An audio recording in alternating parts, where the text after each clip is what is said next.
Mi gente, ¿qué pasa? Hello, hello. Welcome. Bienvenidos to another episode, otro episodio de Hoy En Día TV. I am your host and producer, Yessie. I'm going to bring on to the stage my amazing co-host, author, entrepreneur, Nadine Barton. Yes. Welcome, my dear. Happy Thursday. How are you? Happy Thursday. I am great. How are you? I am doing well. I am not bracing myself for this weather, so I'm just over here clutching my pearls, honey. I feel you, sis. Yeah, the weather is just like me and the cold in general. Just we don't mesh well. Yeah, we don't get along. I'm Me more of a either. spring and summer baby because I'll be honest with you. As much lotion as I put on, I feel like my skin is still dry. I'm like, my Jesus, I need a whole bottle. Maybe you need some of that good old body butter. That's right, Caps. That is that body butter. Yes, yes, yes. Hey, Us islanders, we don't like the winter time, so we just have to embrace what we have and just stack up on the warm weather clothing. Right, I know. And then we have to dress like Eskimos, like layers and layers, and then we get super hot. And that's the issue that I've noticed I've had. Like I dress super warm, and then I go outside and it's like I feel hot. And I'm like, I have to take layers off, but then I start getting cold. It's like, okay, where is the happy medium here now? Right, there's none. You just have to suck it up. I know. Yeah, that part right there. So how have your week been? I'm sure you've had a productive week so far. It's been pretty good, mostly spent in the house. So I think I've been in the house now for the past few days. I left the house yesterday because I had to go get things to prepare for this weather. But for the most part, after I've been on set for 2 days straight, 12 hours each day, I've just been chilling, been relaxing. So yeah. That is awesome. Yes, set life. I'm super happy for you that you're able to get all that work. Yes. People think acting is easy, but no, ma'am, no, sir. Acting is not easy. No, you got to put in that grind. They look at you, they see the glory, but they don't know the story. That part right there. That part right there. Yes. And so we are still in January, and I know that we've had some great past episodes in season 5. Can you believe we're in season 5 already? Wow. Of Hoy En Día. Season 5. Wow, that is impressive. But I didn't know that January is actually mental health and emotional wellness. So, because I looked up, I was like, January Awareness Month. And apparently there's Mental Health and Emotional Wellness Month. Did you know that? Because I didn't know I did. I thought that was all year round. Good point. Good point. And I agree with you. But so from what I'm reading here, there's more of a spotlight in January because now we're coming out of the holiday. There's a holiday emotional crash for many people that becomes real. Seasonal depression apparently tends to settle more and become more, more prominent in people's lives in January. Isolation often peak in January. So mental health doesn't always look like a crisis. It can look like exhaustion or numbness or even silence. Asking for help and strength, not weakness. So I agree with you. Mental health awareness should definitely be all year round, but it sounds like it really peaks in January for some reason. Yeah, in January, I think it's because of the Thanksgiving. Everybody's spending all this money for food to prepare and to impress family members for Christmas, to buy their children and family members all the shiny things, and then eat all that food. And then comes January, everybody's depressed because they gain all that weight and it's the winter time and you don't want to work out. I'm a perfect example. It's cold. I have equipment in my garage, but it's cold as heck in there.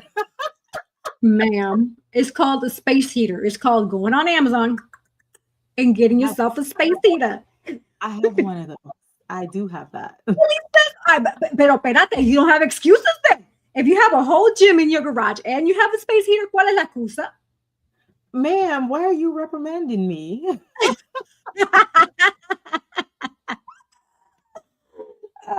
No. You know what? You're right. I apologize. I will get back on the bandwagon. What'd you say, sis? I said, I will get back on the bandwagon.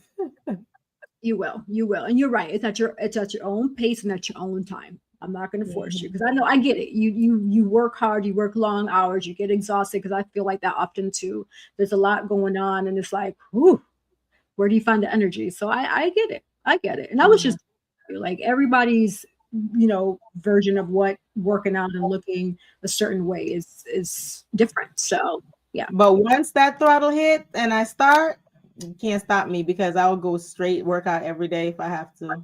I've done it before, so Yes, I'm excited to see that. I mean, you look amazing now. So I mean, I don't see what you see, right? It's like that song, "Do you see what I see?" And I'm gonna say, "I don't see what you see." Yeah, because you know what? I hide my weight very well because Yessie, when you met me, like you see how round and fat my face is. Listen, my weight go right into my face whenever I start gaining weight. So you will see it here first. Okay. I'll be honest, like I said, I don't see what you see. Oh, you're funny, sis. Okay. We're so us being women, you know how there's a big like a lot of promotion around breast cancer awareness, but I've noticed that cervical health awareness is not really prominent. So January is actually Cervical Health Awareness Month. So critical, especially for women of color. Cervical cancer is preventable with early screening. Many women delay care due to fear, access, or even misinformation. So that's why pap smears and HPV testing is important. They help save lives. And advocacy for your body is truly an empowerment. So ask yourself, when was the last time you had your checkup? And what barriers keep women from prioritizing health? So I know you and I, Nadine, just talked about a couple of barriers where there'd be like, we have a lot going on, we're overworking, we're tired, we're exhausted, we're like, oh, we're going to push it. But we definitely have to make time for us, right? Exactly. And then too, with that, like fibroids is like one of the biggest ones too, because especially around that time of the month, I know a lot of people who has that. I mean, I know I had fibroids before, and I the last time I got checked, it was like really, really tiny. But what I started doing my research and doing more herbalistic stuff and like soursop tea, that helped with your gut. So if you drink the soursop leaf tea, there's so many different herbal things you could drink and to help with that. Yes, and I definitely advocate for natural herbs and teas, and Nadine does too, and so does Cece, right? Because we understand that these are the herbs and just the products that God created naturally here on earth for us to consume. We just have to know how to consume them. So natural is the way. I love that.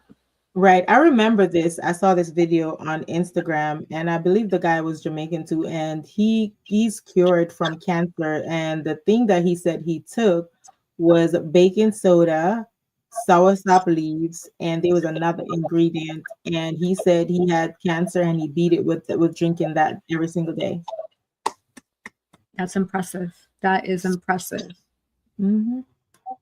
I heard that I came across I want to say it was Instagram or TikTok video. Someone shared filling your tub with warm or close to hot water, depending on how hot your body can tolerate, and putting hydrogen peroxide, and pouring it in, and it's sitting your feet there for at least 15 to 20 minutes, and apparently it helps cleanse the body. I'm gonna have to do that, see if that's Wait, I did that last week. I think I told my sister about that because I saw that video too. You don't have to do it in the bathtub. I mean, I do have a foot basin that you plug in, one of those things that you do when you want to do your own pedicure at home. So I did fill it up with, it wasn't really hot because I didn't want to burn my skin, but it was warm enough, and you pour the apple cider vinegar and the peroxide in there and soak your feet for 20 minutes. And it deep, because a lot of things are on the bottom of your feet, like just like you're sick and you want to get healed, and you put that Vicks under there and put your socks on, and it will go right into your bloodstream.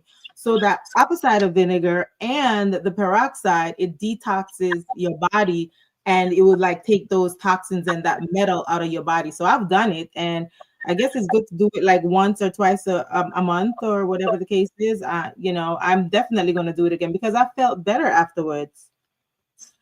That is so cool, because I was just going to ask you what were your results, but it sounds like it definitely worked for you. I know I would like to do it. So yeah, you're definitely going to motivate me to do that right when we log off here. I'll be like, ooh, let me fill up my bathroom a little bit. And apple cider vinegar, hydrogen peroxide. Let's test this out. Yeah. I believe it was like 2 cups of the peroxide and then 1 part apple cider vinegar. I believe. If I find the video, but either way, if you could measure it evenly and spread it out with some water, then you should be fine. That is awesome. Well, mi gente, as you can see, we're sharing some great remedies with you. So please take these into consideration. Your health, your mental health, your body health, all of it is important, right? Because you have people that need you.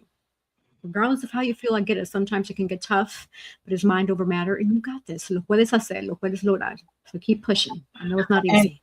And here's another thing. If you start looking up more of those things instead of just the crazy fights and stuff on social media, not that everybody does that, you start looking up more of those herbalistic things, and those will come into your algorithm, and you will start getting and seeing more of those things and get different insights for different things from different people. So I've been doing that a lot, and I've been getting that's just filling up my algorithm with things that I see. That's really helpful. That's good to know. Absolutely. You know what? Now that you mention it, I have picked up on the algorithm changes based on what I'm viewing, and it kind of like pushes more of the similar content. So yeah, that's good to bring up. And because we talk about it, when you get off, I bet you if you go on social media, you're going to see that video pop up. That's because our phones be listening to us. I mean, hey, the way things are going nowadays, I don't know what kind of privacy we got, but it is a bit at this point, right? Right. But yes, we have a special guest patiently waiting behind the scenes. And Nadine, are you able to read us her bio and introduce our special guest for us? I do, absolutely. Yes. So we are truly excited to bring on this special guest who has been patiently waiting, and I'm excited to get to know her more. So yes. All right. So here we go. So ladies and gentlemen, please welcome a woman whose journey embodies resilience, reinvention, and radiant purpose. Born in Savannah, Georgia, she began her career gracing runways and magazine spreads, working with designers and brand screen on Project Runway and beyond. But when her battle with sickle cell disease threatened to end not only her career, but her life, she faced that moment with extraordinary courage. In 2012, she made medical history as the first woman in the world cured of sickle cell disease through Stride-HCT Bone Marrow Transplant trial. Instead of returning quietly to life, she stepped forward, sharing her story to inspire others to heal, fight, and believe again. Today, she continues to shine as an actress, professional model, motivational speaker, and powerhouse entrepreneur, proving that purpose is stronger than adversity. So sometimes you have to use your pain to position your purpose, and that's what she's doing. So please help me welcome Miss Constance D. Benson. Oh, I love that intro. That was amazing. Thank you for having me. Thank you so much for inviting me and for having me on your show. I am so excited. Thank you. We are truly happy that you are here with us and that you said yes. And the $1 million question that I usually like to start the conversation off is, Nadine read an amazing, robust bio, but in a nutshell, who do you say you are? Ooh. I am a woman of God that is living out her God-given purpose as an entertainer, motivational speaker, entrepreneur, and just overall great woman.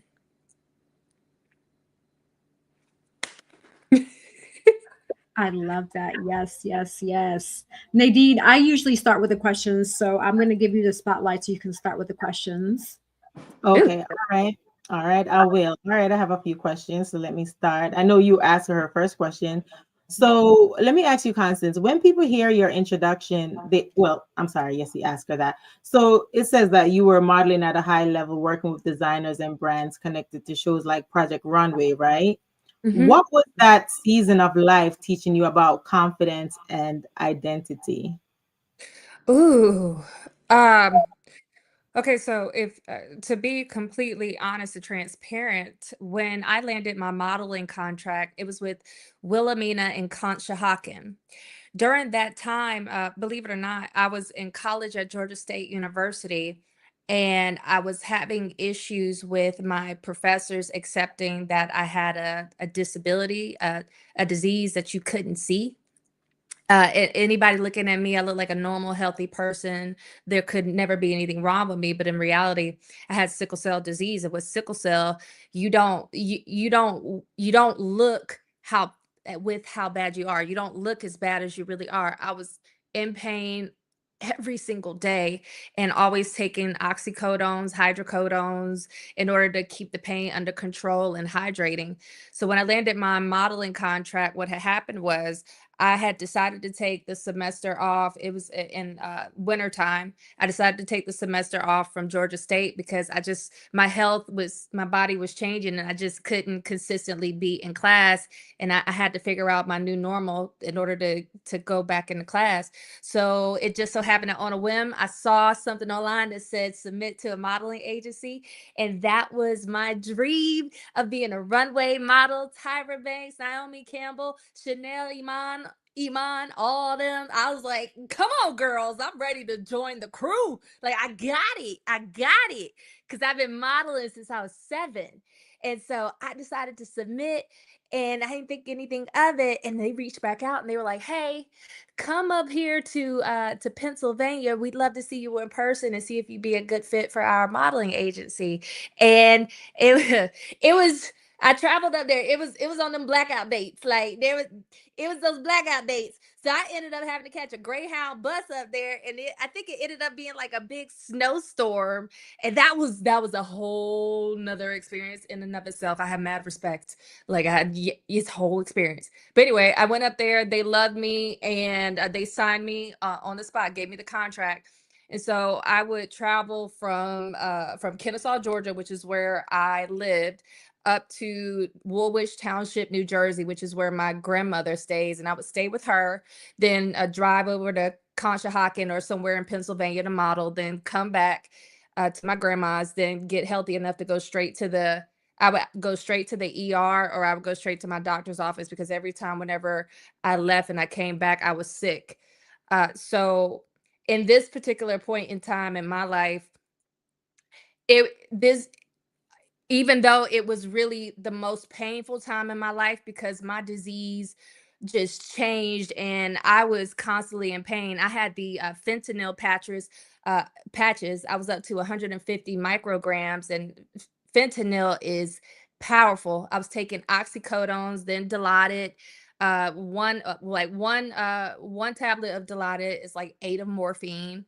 So I was managing my pain, and even though it was the most painful time of my life, it was the best because I got a chance to work with designers who have been on Project Runway and all of these wonderful shows, and I was making a name for myself in Pennsylvania. I was just starting and I was getting the opportunity to go to Wilhelmina in New York.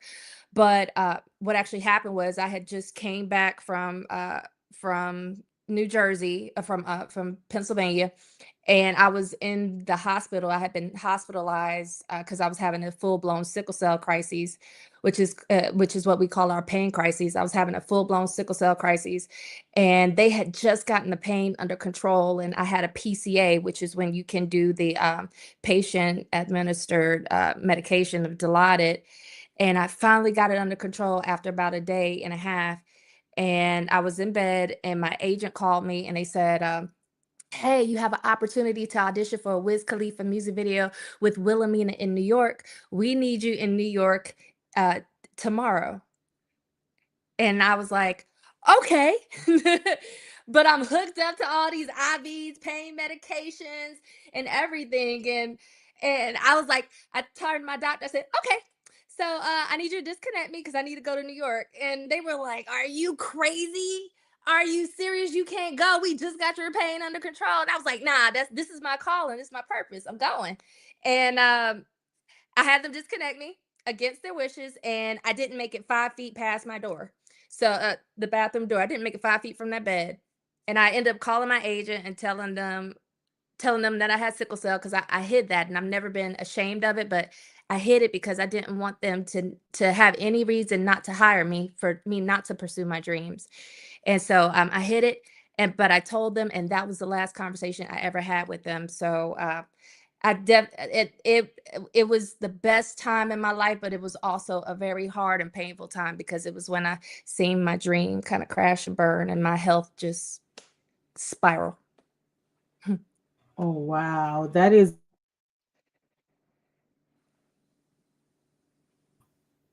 Oh. Yeah, I was on mute. I said that was a lot to take in, and look at you now. You persevered all of that. Like, my hat goes off to you because that's a lot.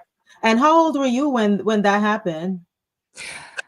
I think I was somewhere in between 20. I think it was around like 24.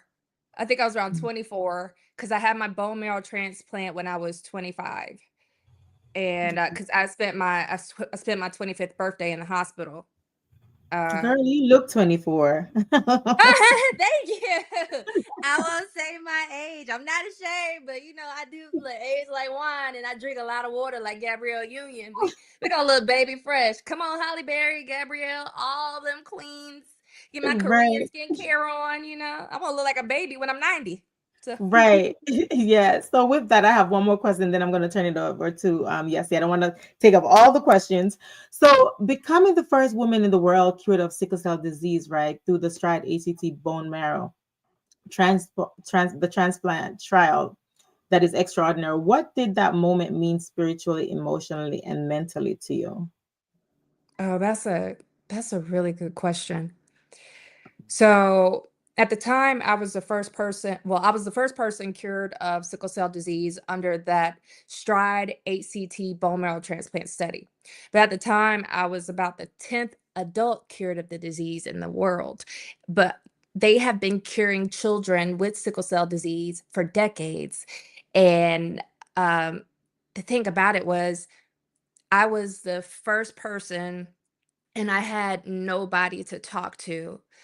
I remember they tried to get me to talk to go join like some of the cancer studies and the cancer groups to try and like have some people to bond with over the experience, but I didn't want to do that. I didn't. We didn't have the same struggle, and I didn't want to be.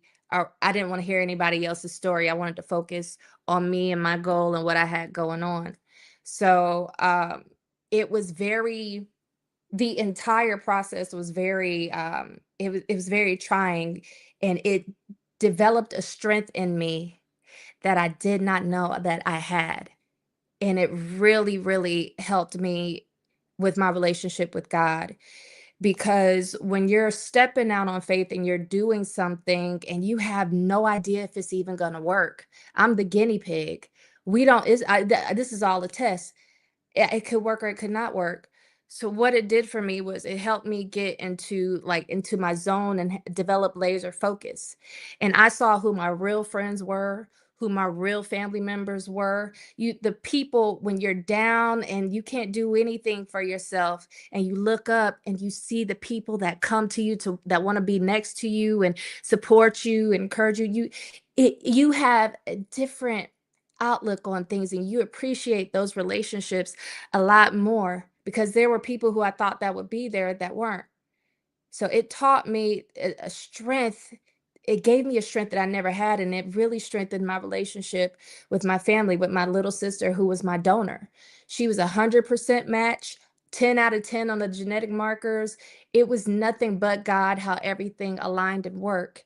It made me closer with my brother because he was actually the one that convinced me to really give this bone marrow transplant study a shot. Because it was a shot in the dark, there were no guarantees whether I would live or die. I was already dying with sickle cell, so it was like, which chip pick your heart. You want to give this a shot and potentially live, or do you want to go out? Because I would have been dead years ago. So it gave me a strength that I like to say that helps me identify things in other people and be able to impart strength into them when they're going through challenges and health and something that's not in their control. It was everything for me. Wow, that's amazing. They said sometimes when you want to see who your friends are, just go through something and you will see who your village, who will show up for you. Is so true. And the thing is, it's also like it's so overwhelming, and it can be sad because some of the people that you thought would be there, the ones that were all in your face when you were healthy and girl, let's do this, let's do that. When you blow up, girl, we gonna be like this, we gonna be like that. Then when you sick and you down and they're nowhere to be found, you weren't really my friend. You weren't really there for me. You were there for whatever it was that you thought I had, the opportunities. You weren't there for me. So it was very eye-opening, and I wouldn't wish what I went through, I wouldn't wish that on anybody because it was a whole nother level of just everything. But if I had to do it all over again, I would. Yeah, because it's definitely a part of you and it's a part of your story. Just like how I told Yessie earlier that, people, they see they see the glory, but they don't know your story, and people that some of them, they just want to ride your coattail, but they don't know the stuff you have to go through to get where you're at today. They don't know, like they don't know those they don't know all of the hours that I spent in modeling class, all of the times when I would sit there, when I would sit in the mall and pose like a mannequin, and the thing where I would go runway, where I'd fall and bust my tail. They didn't see me working out every single day, changing my diet, trying to cut weight so I could fit the right measurements. A lot of people don't see that. They'll see the photo shoots and they see all the glamour. They see the end result, but they don't realize that I put in so much work. You put in so much work to get there. So when people say, "Oh, that person's an overnight success," or look at that, like how they pop up, baby, that overnight success was decades in the making. You don't know how many tears I cried, how much I fell on my face, how much I was discouraged. You have no idea what I overcame. But if I make it look easy for you, thank you. I make it look easy for you. But baby girl, I can promise you it came with a price tag. Yeah, definitely. That's very powerful. Thank you so much, Constance. Now I'll take it over to Yessie so she could ask her question. Okay. Wow, yes, I felt that. Thank you for sharing that. And you know what's really truly amazing is throughout all of it, you still were dedicated to pursue your career and your dream, regardless of how sick your body was or your body telling you to no. It's like that song, my mind is telling me no, but my body But my body. your body is telling me, yeah, right. You know what it's like? In this case, your body was telling you no, but your mind was telling you yes, right? And so I say that to say this, a lot of people that I talk to and I hear, they want to get into this industry, but they don't realize that it is going to require you to travel to different parts of the country or for you to invest. Like you said, you took that Greyhound, it was blizzards and snow, but you still pushed through. You didn't let that use as an excuse. You didn't let that stop you. And you were battling an illness. Like that is impressive. And I'm like, wow. Yes, everything that you have, you deserve it because you worked hard and God is blessing you with all of it. You're not the one, and I can tell those excuses. And I'm truly honored that you are sharing your story with us. So thank you, Nadine, again for bringing on Constance, because this is inspiration, right? A lot of people have excuses. They want to do this, they want to do that, but when it's time to put the work, time to put the grind, where are they? They don't want to do it. Exactly. A perfect example before I forget, because when she mentioned, something just clicked in my head. When she mentioned that they called her, she was in the hospital and they called her and you said, "I'll be there." I remember a situation last year. I was actually in the ER. I was at the hospital and then Tyler Perry called me to play a cop. I forgot what. I don't remember if that was Zatima or it wasn't Sisters, I know, but it was another production. They called me to be a cop and I was laid up in the hospital and they said, yeah, they need me on set the next day. I was like, okay, yeah. But then I called her back. I said, I'm getting discharged, but I'll be there tomorrow. And she said, no, sweetie, get your rest. Because I thought about it. I didn't want to keep it from her. I said, I'm gonna be discharged at the end of the day, but I will be there tomorrow. And she was like, no, get your rest. But I remember that when you said that. Yeah. You know what? It's okay because that means that that opportunity was going to be too small and you were due for a bigger opportunity. So it's okay. It's okay. Your comeback is coming. It's coming back around. Yeah, absolutely. I Absolutely. received that. Thank you. And with that, we're actually going to go on a quick sponsor break. So don't go anywhere. We will be right back. Okay. At Cab Zenza, we believe beauty is a ritual, not just a routine. Rooted in intention and inspired by nature, our skincare is crafted to nourish more than just the skin. It nourishes the spirit. Every jar is made with purpose. Because when you flourish inside, it shows on the outside. Cab Zenza's isn't skincare, soul care. From the moment that I put this Cab Zenza on my skin, it feels most amazing. As you can see, it has your skin glistening, it's moisturizing. You too should get Cab Zenza. Luxurious. A bold builder of people, purpose, and platforms, Girls with Gigs helps high performers and those desiring to achieve more shift mindsets and activate purpose. Whether it's career or leadership development, personal branding, or knowing your worth. In the job market, transformation has never been closer because this is where purpose meets action and dreams become destiny. Book your free consultation today at www.girlswithgigs.com. All right. So as we know, winter is upon us for many.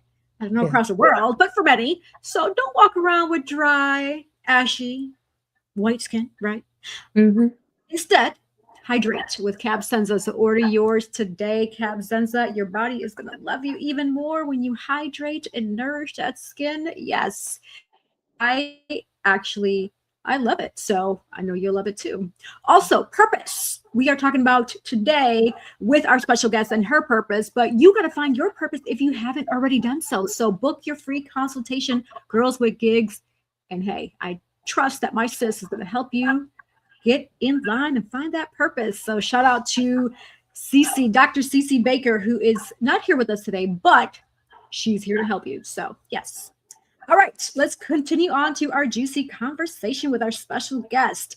So going back to that life-changing moment when you had the transition with you're finding yourself now healed, right? So healing isn't just physical, right? How did you protect your mental health and even your emotional health through such an intense journey from beginning to end? And I know you shared earlier that you didn't know like the outcome. It was like more you were gambling with life because it was either a life or death situation. So how did you keep your mental health intact?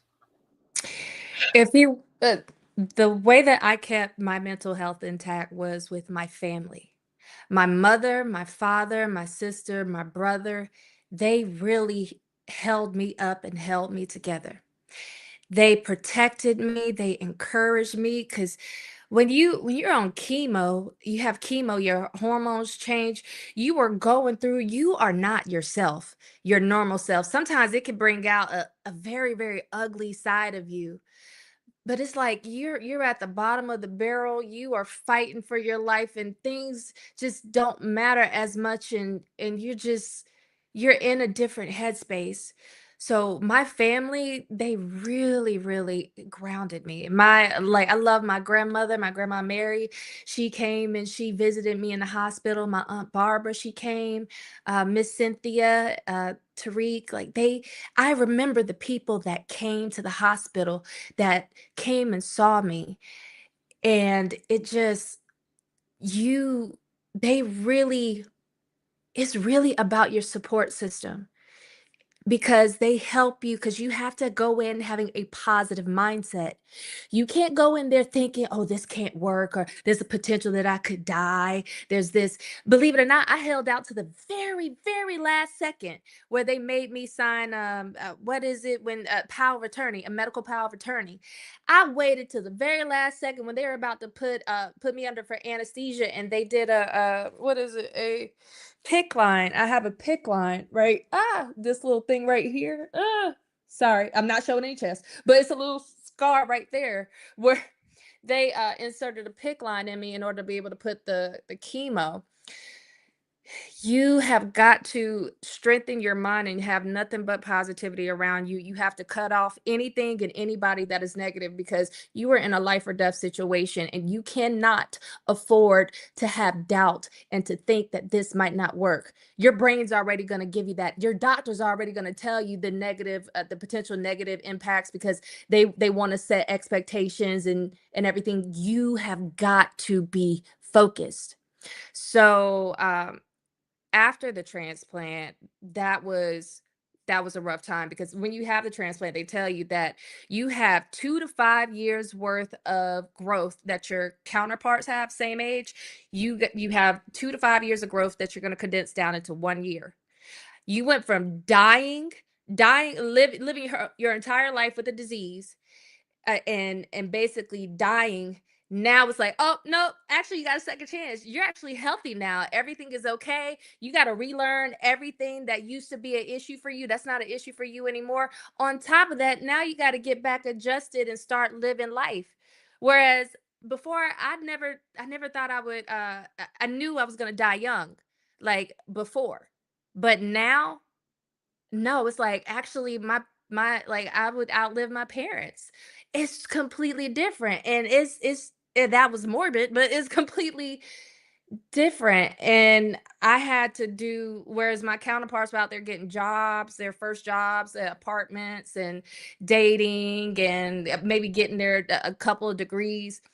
I had to stay at home and completely retrain my brain because for 25 years I had a disease that everything was pain, and then for the last few years I was in pain every single day. So now I got to let my body heal, and it doesn't just happen once you get the bone marrow transplant. You get the bone marrow and it's like poof, you don't have the disease. No, it take a little time and you're still in pain, so there's a transition and you're just holding your breath trying to figure out if the other shoe was going to drop. You're so scared to trust and believe that this is going to work. But if you have the right people around you, they can uplift you. And lucky for me, my mama, Lord have mercy, she was like, okay, so you've been at home and I know you went isolation and you growing your little hair back because I lost all my hair from chemo, but I look good though. It grew back. I still look good. I look good with short hair. So she was like, okay, now you home. All right, I'm gonna need you to finish up that degree because you had to drop out of Georgia State. I need you to finish that degree. So she made me go to school, and I ended up getting my bachelor's in communications online from Grand Canyon University. And also with her, she was driving me nuts because I had you have to move because if you don't move at a particular time, I had blood clots, and it was I had blood clots, and they had missed the blood clots because I also had pneumonia. And with pneumonia, when you look at it on an X-ray, it whites out your lungs. It's all white, and so they almost missed that speck. That was the actual blood clot, and the reason why they couldn't get my fever to go down, which is why I wasn't getting better as they were treating the pneumonia.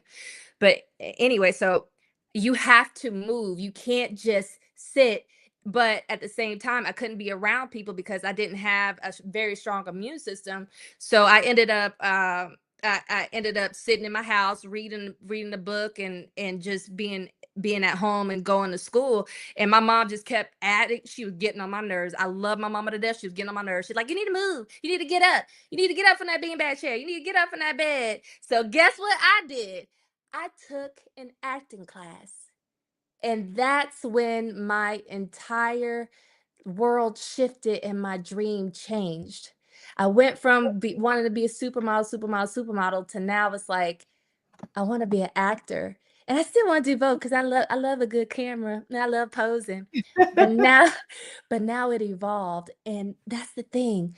Your life can evolve, your dream can change. And that doesn't mean that what happened before it won't even happen. Like hey, actors are on covers too, so I can still model.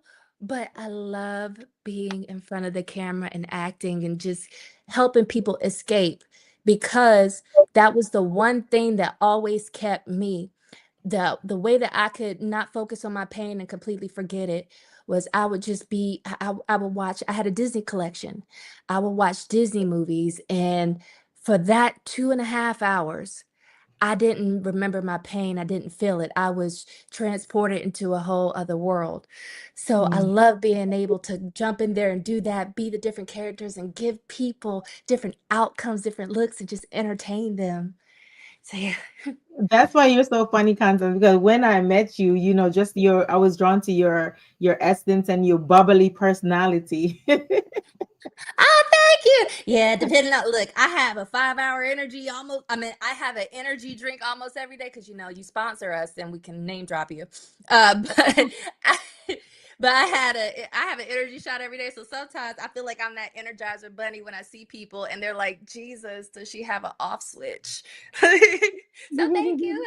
I fell in love with you, girl. Listen, you were here you were meant to be here for a reason, girl. So live your life unapologetically and you continue being you. You know what I mean? So Yes, ma'am. Yes, ma'am. Will do. Will do.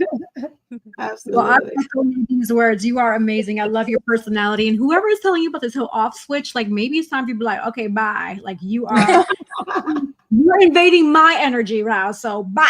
You know? Yes, exactly. So I have, Exactly. right. Exactly. So I have one more question for you, Constance. So you now wear many hats, right? You're an actress, a speaker, entrepreneur, also a real estate agent. So how do you stay grounded while juggling so many different lanes? Yo, I'm sorry. I would be lying if I said, "Oh my God, it's so easy." Like I just do it all and it's nothing, I would be lying if I said that. Okay. There are some days where it's just like my God. My God. Like I don't even know how I'm doing it. But at the end of the day, it's there's an internal drive that I have and I want to get it. I want to do it. These are things that I want to accomplish. And I have a hunger in me, a passion in me. So I'm going to go for it. Even though I might be tired and running on fumes, I'm going to do it. So, how do I do it? It's prayer, the Lord, and a couple of energy drinks. Okay. That's how I do it. Well said. I love that. Yeah. Constance, the question I have for you, we're going to take it back. We're going to take it when you were growing up, because several times I've heard you shared before you got to transplant, you dealt with your illness, with your disease for 25 years. How was it growing up as a child, going to elementary school, middle school, high school, and having this disease? That's one question there, but to tag along with it, like, how was the interaction with other kids, and then also the support that your parents gave you throughout that transition as a young child into adulthood? It is. I'm so glad that you brought that up because if you were to look at me, you were to look at anybody that has sickle cell, you don't see that we have this disease. It's not like we have a broken arm and you can see a cast and we're going around. You can see the pain. You can see what happened. You can't see it. So you're visibly invisible. You you the thing you become a different person because there are people who look at you because sickle cell people characterize it as a black disease. They think it's just a black disease, but actually it affects more than just African Americans. It's also Hispanic, Middle Eastern, like it reaches other demographics, but it's characterized as a black disease. And a lot of times people want to discount your pain. They don't think they look at you, and since they can't see the issue, see the pain, they choose to ignore you, ignore what you're saying, and think that what you're saying, what you're going through, everything that you're going through is not as bad as it really is. And the thing is, I've noticed that with every person that I met with sickle cell, like anybody that has like a real serious illness that people don't see, a lot of us, we have a fire, we have a drive. There's an internal mechanism in us, and there's also a hard protective shield and shell around us. We're fragile, but we have a shield, and we have to go into rooms and places where people will not recognize what we have. So for me growing up, I always had like I never hid the fact that I had sickle cell. It wasn't the only time I ever did that was my modeling contract because I didn't want them to say that I wasn't qualified. I was going to go and do it no matter what. And I never hid the fact that I had sickle cell disease. I told all my friends, everybody knew. So everybody knew. And the thing is, both of my parents are nurses. Both of my parents are nurses. My mom's a traveling nurse, and she travels all throughout the state of Georgia. And my father works in a hospital, rapid. Like they're educated in the disease and in the medical field. And so what they did with me at a young age was they taught me how to manage my body, manage my health, take my medication, stay on track with everything. So I really, really, really credit my parents for giving me the foundation and teaching me how to be independent and take care of myself. But I always had them as my fallback. Anything happened, they have me. And my friends, they were they knew what the friends knew. They were like, "Oh girl, you got sickle cell? Okay, cool. Can I ride your bike?" Like, they it was like it was over their head, but it's fine. But growing up, I had teachers that wouldn't recognize I had sickle cell. And they wouldn't allow me because I would need to hydrate in classes. A couple of them, they wouldn't allow me to have my hydration, because one of the ways to keep you from having a sickle cell pain crisis and going to the hospital, you have to stay hydrated, because with sickle cell, your cells look like bananas, sickles. And when you get too hot, too cold, dehydrated, stress, your veins and capillaries and everything, they start to shrink. So whereas your cells could move freely, if they're all nice big donuts, they can move freely. But when they're sickles, they get caught, they get caught, and that's where the pain starts. So you have to have a hydration, constant hydration. And I would have teachers deny me hydration. I would have teachers not let me go to the restroom because I had so much Gatorade, so much of the another drink with electrolytes. I also had I would have water, but I had a special set of rules and routines, and some people didn't want to recognize it because they looked at me and I looked like a normal little kid, because I never looked like I had a disability. I was out in field day. I would do everything I could. As a matter of fact, I was a tomboy, so I was catching crawfish, frogs, lightning bugs, like all that stuff, like building forts, jumping out of trees, climbing up trees, getting stuck, catching a little squirrel, showing it to my mom, only for her to scream and wake up the squirrel, and and she'd freak out, and then have the rabies talk with me afterwards. Like, I know, right? Like, come on. But the rabies talk had me scared.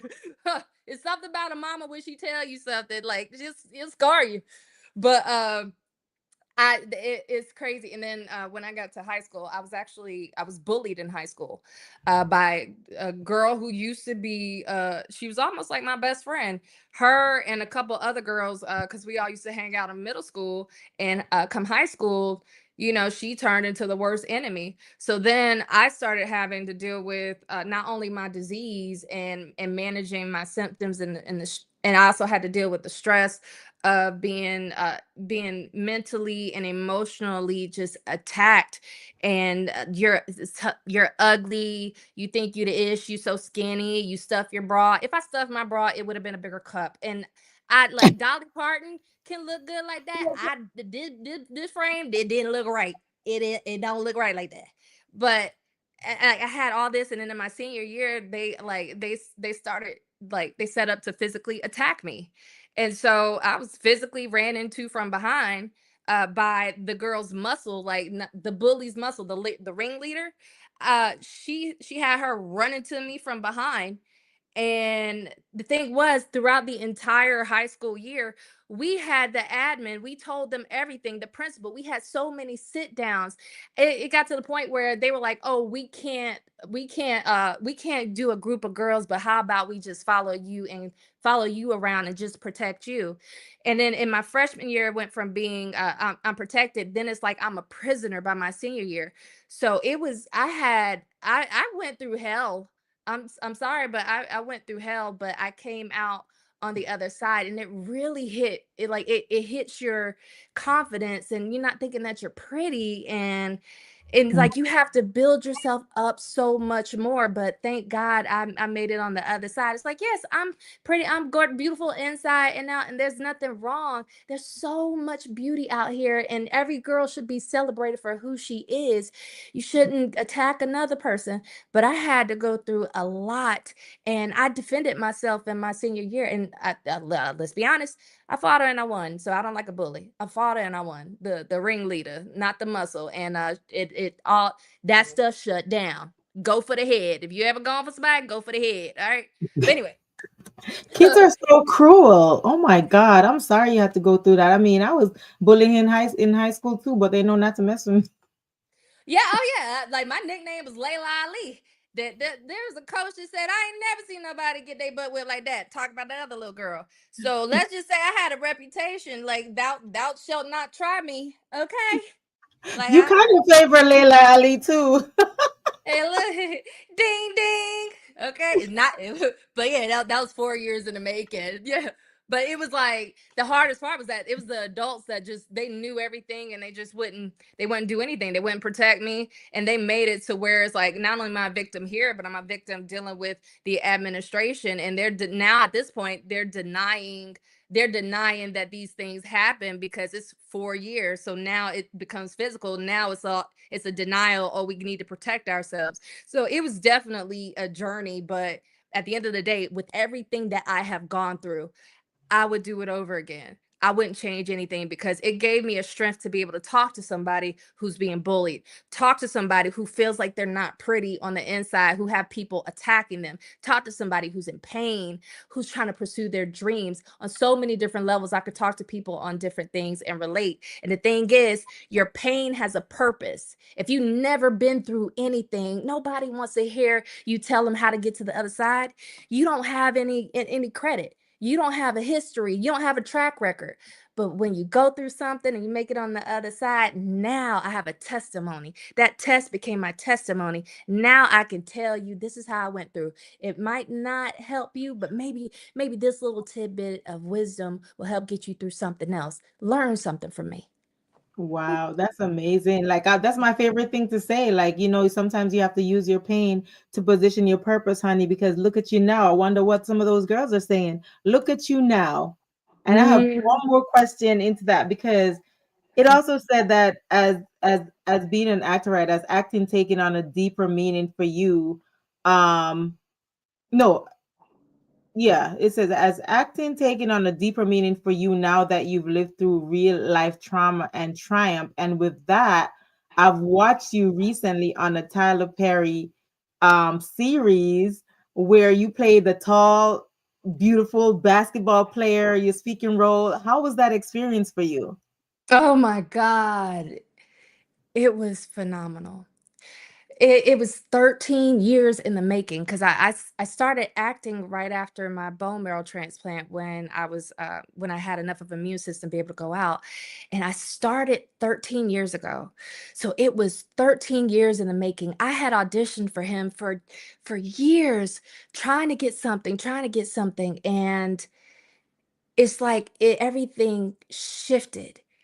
And being on set, when I tell you that the entire cast and crew, they were phenomenal, so welcoming, so warm, and just it was such a wonderful experience. KJ was phenomenal. She welcomed me to the show. Crystal, Renee, she welcomed me to the show. Oh my God, I know I'm leaving out some of the heavy hitters in the cast.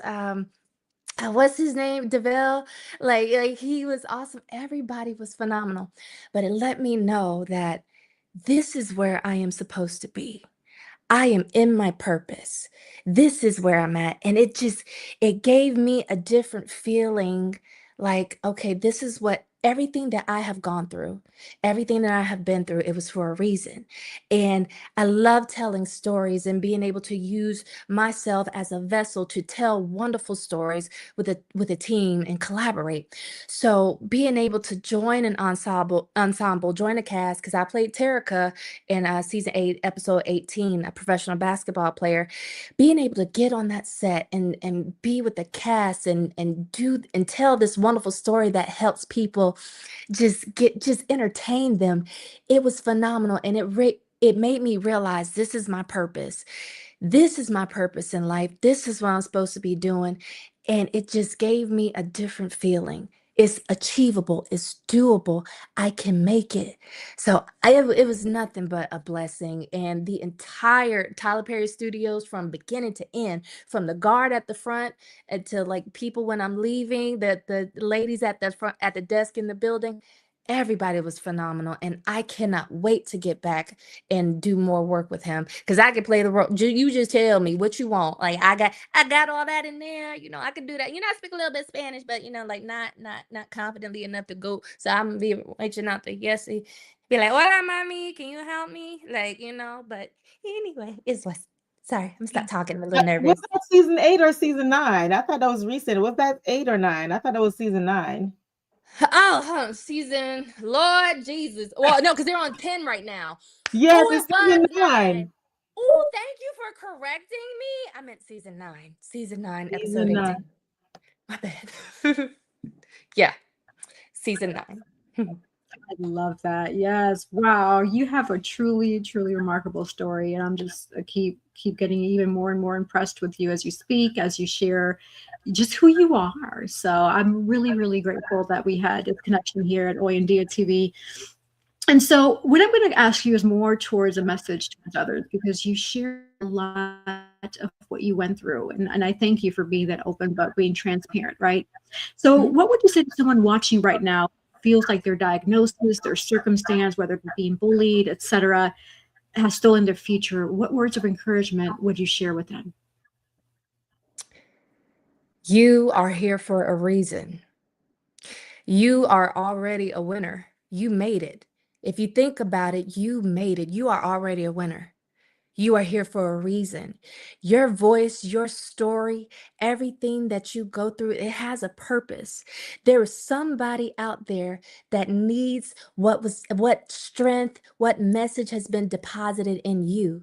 They need you, and they won't be able to hear it from anybody else but you. So you are here for a reason. You are here for a purpose. And I pray that you find your God-given purpose, your God-given gift, and you go for it. Yes, you will be afraid. Yes, there will be fear. Yes, there'll be times when you just feel completely out of control, and you don't know what you're doing, and you don't know what the next step is. But if you step out on faith, really step out on faith and believe God for it, He will open doors for you. A lot of times he's just waiting for us to take the first step, that leap of faith, trusting and not knowing what's on the other side, not knowing what's going to happen.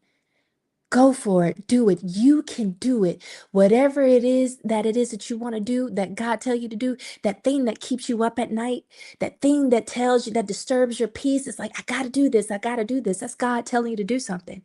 You can do it. And don't let anybody tell you you can't. Don't let anybody get in your way. If you know people are dream killers, if you know they're not supportive, don't even share your dream with them. Don't share the vision. Let them see you. Let them see you do it, because you don't need their approval. You got God's. You don't need anybody's approval or permission to be who you were supposed to be. You are a winner, and you can do it. You're going to be afraid. You're going to be scared. It's normal. As long as you live, you're going to have those emotions. But you can do it. So don't you ever give up. And if ever you get to a point where you're feeling overwhelmed, one, know that it's normal. You're not a robot. You're a human. It's normal. Let yourself have those emotions. Cry it out. Get it out your system. Talk about it. Get a therapist, because therapy is phenomenal. Talk to someone. Get it out. And then let it go. Get your head back in the game and focus on your dream, because you have people out there who need the story that's in you. So do it. That's what I would say. Wow. Yes. Thank you. Thank you. Thank you. Wow. Gracias. Like, I really receive that. That's wow. Yes. Well, this conversation is really juicy, but we are coming to an end, unfortunately. I mean, oh gosh, right. Last minute words. So this is an opportunity for you to share if you have a favorite quote, if you have a final say, what's next for you. people can find you, follow you, etc. Anything that you want to share. So for you to get a glimpse as to how that would look, I'm going to have Nadine start. Then I'll have you, Constance, go second, and close out the show with the remaining sponsors and my last minute words. Okay? Okay. All right, guys. We come to the point where we got to close this out. So as you know, my name is Nadine Barton, Nadine the author. You can find me on here, Facebook, my first and last name, Nadine Barton, Nadean Barton. And you could also find me on Instagram, Nadia B, NADIAB _1202. And like I always say, you know, life is 10% of what happened to you and 90% of how you react to it. So perfect example, Miss Constance here, you know, she went through all those things, and then the way she reacted to everything, it brought back just, you know, positivity in her life right now. So be careful of how you treat people. And if you also like to get any of my books, you could just type in my name, Nadine Barton, on Amazon. So be kind to people, to other people. Well, my name is Constance D. Benson. I am a professional actress, model, motivational speaker, and a realtor in the state of Georgia and South Carolina. You can find me for my real estate at constancesellsrealestate.com. That's CONSTANCE, cells, SELLS, real estate, .com. But for my acting and everything else, you can follow me on all platforms, TikTok, Instagram, Facebook, at Constance D. Benson.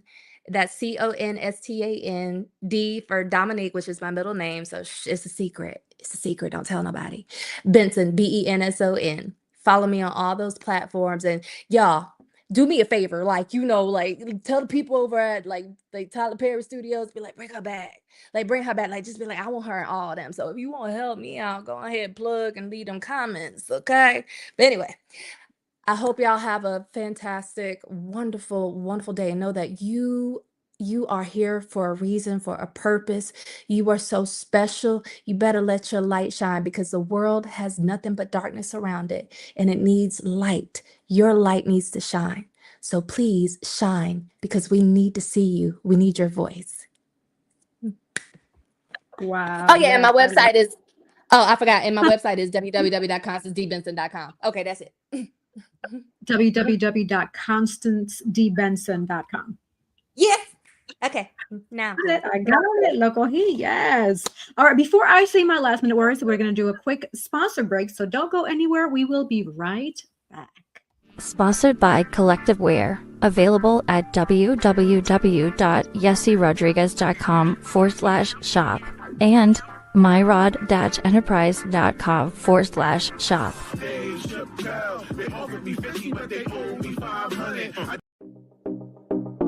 Sponsored by Divine Beauty and Accessories.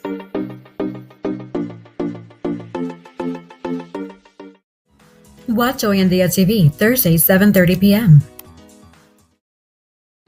That's right. Hoy En Día TV is live Thursdays, 7:30 p.m. and catch reruns in case you missed us Sundays, 7:30 p.m. And you can listen to past episodes. Just go on my website, yessierodriguez.com. On the upper left-hand side, you're going to see a drop-down, select Hoy En Día, and voila, you're going to see all the platforms where you can hear us: Amazon, Spotify, Pandora, the Apple Music, just a bunch of them. There's like a lot of them. Grateful, thank God, right? But hey, we talk here a lot of juicy, just life in general topics. Like that's what Hoy En Día is. The niche is life. The ups, the downs, the good, the bad, the gray, the blue, the purple, the pink, the yellow, all the shades of color of life. That is what Hoy En Día is. We are here to positively motivate, enlighten, inspire, educate, and entertain you, the viewer, with each and every episode. And I thank you so much for always tuning in, being so supportive, and spreading the word of Hoy En Día. If you or you know someone who wants to be a guest, simply reach out to us. I'm going to put the email right now so you can see us, hoyendiatv@gmail.com. It is scrolling at the bottom of your page view. And for those who want to find me, my name is Yessie Rodriguez. Plain and simple, just go on Google, Safari, Internet Explorer, and just type in YESSE Rodriguez, RODRIGUEZ, and voila, you'll see my social media handles, my pages and all that. So thank you for your support. Gracias por todo lo que hacen, por su apoyo, por su amor. Really appreciate it. And final quote for closing. The sky is never the limit because the galaxies are endless. So thank you all for tuning in. Until next week. See you soon. Bye.